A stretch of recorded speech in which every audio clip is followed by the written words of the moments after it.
Hello' welcome জনাইছোঁ মোৰ এই চেনেলটিলৈ আৰু আজি মই তোমালোকৰ লগত শ্বেয়াৰ কৰিম সাধাৰণ জ্ঞানৰ কেইটামান প্ৰশ্ন উত্তৰ। আশা কৰিছোঁ তোমালোকৰ নিশ্চয় এই প্ৰশ্ন উত্তৰকেইটা কামত দিব। তেনেহ'লে আহাচোন আৰম্ভ কৰোঁ।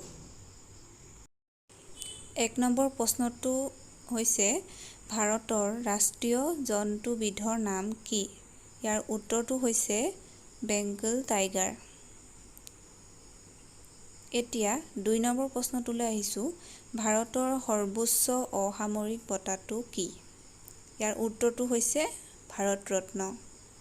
3 নম্বৰ প্ৰশ্নটো ভাৰতৰ সৰ্ববৃহৎ সামৰিক বঁটাটোৰ নাম কি? ইয়াৰ উত্তৰ হৈছে পৰমবীৰ চক্ৰ। 4 নম্বৰতে ভাৰতৰ আটাইতকৈ ডাঙৰ ৰাজ্য কোনখন? ইয়াৰ উত্তৰ হৈছে ৰাজস্থান। 5 নম্বৰতে আহিছোঁ অসমৰ প্ৰাচীন নাম কি? ইয়াৰ উত্তৰ হৈছে প্ৰাগজ্যোতিষপুৰ। 6 নম্বৰতে ভাৰতৰ শিক্ষামন্ত্ৰীজনৰ নাম কি? ইয়াৰ উত্তৰ হৈছে ধৰ্মেন্দ্ৰ প্ৰধান। 7 নম্বৰতে আহোমসকলে কিমান বছৰ অসমত ৰাজত্ব কৰিছিল? ইয়াৰ উত্তৰটো হৈছে 600 বছৰ। 8 নম্বৰতে অসমৰ প্ৰথম মুখ্যমন্ত্ৰীগৰাকী কোন আছিল? ইয়াৰ উত্তৰটো হৈছে গোপীনাথ বৰদলৈ। 9 নম্বৰ অসম সাহিত্য সভাৰ প্ৰথম সভাপতি কোন আছিল? ইয়াৰ উত্তৰটো হৈছে পদ্মনাথ গোহাঁই বৰুৱা।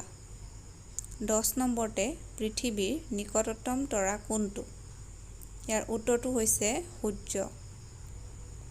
11 নম্বৰ ভাৰত কোন মহাদেশত অৱস্থিত?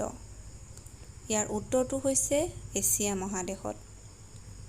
12 নম্বৰ প্ৰশ্নটো হৈছে পৃথিৱীৰ আটাইতকৈ ডাঙৰ দ্বীপটোৰ নাম কি?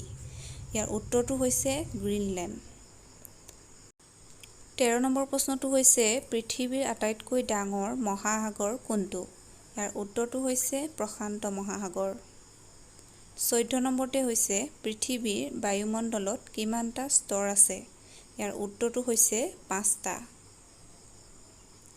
এতিয়া শেষৰটো প্ৰশ্ন হৈছে 15 নম্বৰ ভাৰত পাকিস্তানৰ সীমান্তৰ নাম কি? ইয়াৰ উত্তৰটো হৈছে ৰেড ক্লিফ লাইন। আশা কৰিছোঁ তোমালোকে এই প্ৰশ্ন উত্তৰখিনি ভাল পালা। যদি প্ৰথমবাৰ আহিছা চেনেলটোলৈ তেনেহ'লে ছাবস্ক্ৰাইব কৰি দিবা। আগলৈও এনেধৰণৰ ভিডিঅ' পাই থাকিবলৈ চেনেলটো ছাবস্ক্ৰাইব